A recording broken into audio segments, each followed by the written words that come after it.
संजीव, पहला सवाल तो यहां पर यह उठता है कि अगर सरकार ये कहती है कि यह विधेयक किसी भी धार्मिक संस्था की स्वतंत्रता में कोई हस्तक्षेप नहीं करता, किसी के अधिकार छीनने की बात तो भूल ही जाइए। यह विधेयक उन लोगों को अधिकार देने के लिए लाया गया है जिन्हें कभी अधिकार नहीं मिले। यहां पर राइट्स की बात हो रही है। तो अब सवाल ये उठ रहा है कि अगर ये इतना अच्छा है तो विपक्ष इतना पुरजोर विरोध क्यों कर रहा है, और दूसरा, फिर सरकार इसको जेपीसी के पास भेजने का फैसला क्यों कर चुकी है। ये दो अहम सवाल हैं अगर ये बिल इतना ही अच्छा है तो।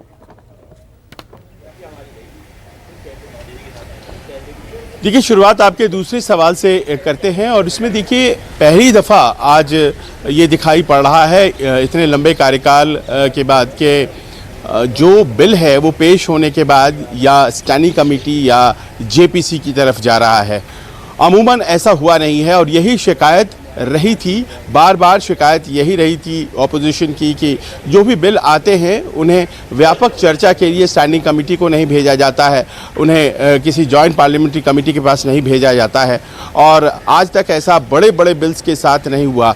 तो अचानक ये जो कल भेजा गया जेपीसी के पास वक्फ बिल, ये अपने आप में लोगों का ध्यान खींचने वाली बात है, क्योंकि इस तरह से पुरजोर तरीके से विरोध तो हो रहा था लेकिन हर व्यक्ति कोई जेपीसी मांग रहा हो इसके ऊपर, ऐसा नहीं था। और ऐसे में जेपीसी दिया जाना अपने आप में ध्यान खींचता है। और सरकार ने क्या इसे किसी कन्फ्रंटेशन को बचाने के लिए या कोई और मंशा से जेपीसी में भेजा है। जाहिर है उसमें व्यापक चर्चा होगी और दोनों सदनों के सांसदों को मौका मिलेगा, अपना अपना पक्ष रखेंगे और वहां से एक विचार निकलेगा। और बिल को पास करने का तरीका अमूमन यही होता है कि पेश करने के बाद उसे स्टैंडिंग कमेटी में भेजा जाता था।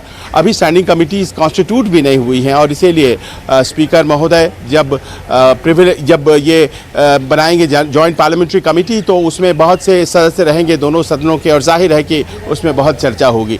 लेकिन सरकार ने सोचा ये बड़ी बात है और क्यों सोचा, इस पर बहस हो सकती है। अच्छी बात है, फिर भी बहस हो सकती है।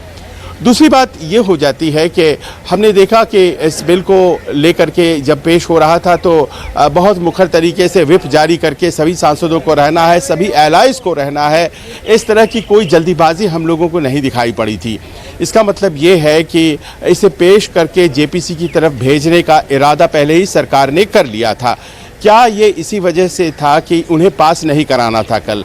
क्या ये तय कर लिया गया था? क्योंकि पीछे आप इतिहास में जाएं तो बहुत से निर्णायक बिल हैं जो कि सीधे पास कर दिए गए हैं, कोई उसे स्टैंडिंग कमेटी में भेजने की ज़रूरत महसूस नहीं की गई थी। तो ऐसे में जबकि जो एलाइज थे उसमें से एक एलाइज चिराग पासवान संभवतः कल बिहार में थे, उनकी अपनी कोई प्रेसिंग वहाँ पर ज़रूरत रही होगी, वहाँ वो गए थे और उनकी तरफ से सदन में भी किसी सांसद ने इस बिल के समर्थन में नहीं बोला। लेकिन वहीं दूसरी तरफ ललन सिंह जो कि केंद्रीय मंत्री हैं उन्होंने भी बोला और टीडीपी के भी एक सांसद ने बोला इस बिल के समर्थन में और उन्होंने सरकार का समर्थन भी किया। लेकिन कहीं ना कहीं ऐसा लगता है कि अंदर खाने एक क्वेश्चन मार्क ज़रूर दिमाग में लोगों के है कि क्या इस बिल को जिस तरह से पूर्व में बिलों को पास किया गया है, बिल पास करने की ज़रूरत है क्या? और शायद यही वजह थी कि ऐसा लगता है कि कुछ समय लिया गया है, कुछ समय इसलिए लिया गया है ताकि ठीक से विचार किया जा सके।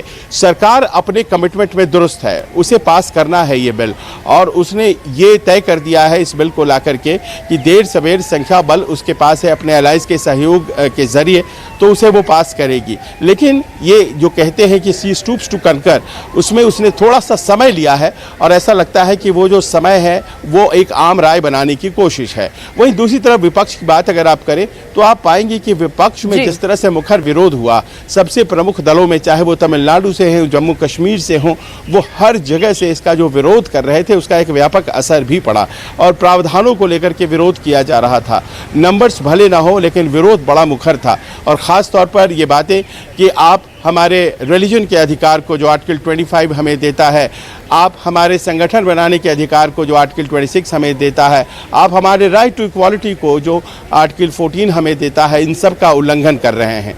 सरकार का ये पक्ष है कि देखिए ये धर्म की बात ही नहीं है, ये तो एक संगठन हमने जो बनाया हुआ है, एक संस्था बनाई हुई है, उस संस्था में अगर बदलाव करनी है तो उस बदलाव को हम लाने के लिए ये प्रारूप तैयार कर रहे हैं, क्योंकि जो वक्फ एक्ट 1995 के हैं और 2013 के हैं, उन्होंने ऐसी असीमित शक्तियां वक्फ बोर्ड को दे दी हैं जिससे कि जिस पर्पस के लिए वो बनाया गया है वो पर्पस ही फुलफिल नहीं हो रहा है।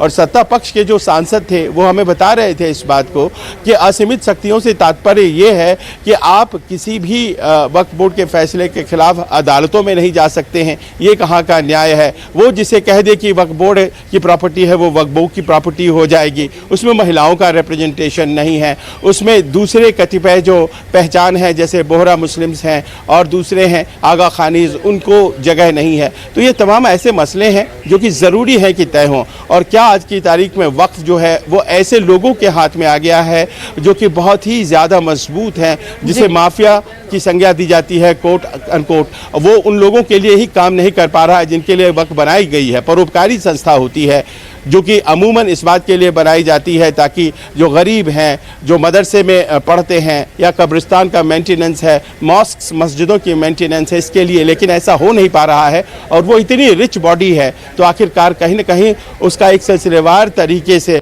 नियमावली के तहत उसको कंडक्ट किया जाए, ये ज़रूरी हो गया है। पर ऐसा लगता है कि कहीं ना कहीं वो जो नंबर्स की बात है विपनेश, उस नंबर्स की बात ने सरकार का हाथ थोड़ा तो खींचा है, क्योंकि जिस तरह से वो एक आम सहमति, आम राय बनाने की कोशिश कर रही थी, जो कि बनती भी नज़र तो नहीं आ रही है, वो अपने आप में तय करती है कि जो बिहेवियर है वो पिछली बार यानी कि साल 2014 से 2024 के बीच रहा था, वो 2024 में जो सरकार बनी है उससे ज़रा सा अलहदा है, ज़रा सा अलग है।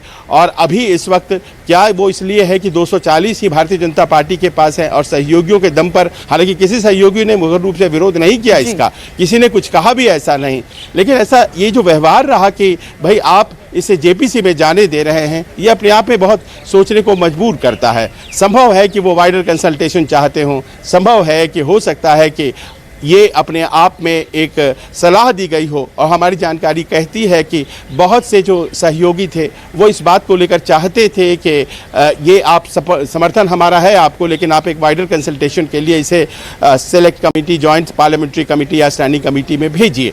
यानी कि ये जो एक पॉलिटिकल रेजोल्यूशंस जो लिया जाता था भारतीय जनता पार्टी के ज़रिए हमेशा पिछले 10 सालों में जो हमने देखा था, उस संकल्प में लगता है थोड़ा बदलाव आया है। और ऐसे में प्रश्न अब ये हो जाता है विपनेश कि क्या और भी जो विवादास्पद बिल हैं, जैसे मान लीजिए जनसंख्या नियंत्रण कानून है, जैसे मान लीजिए कि यूनिफॉर्म सिविल कोड है, ये तमाम ऐसे जो कानून हैं जिसमें कि व्यापक समर्थन की ज़रूरत है और जिसका बड़ा ही व्यापक विरोध भी होगा, क्या वो ठंडे बस्ते में चले गए?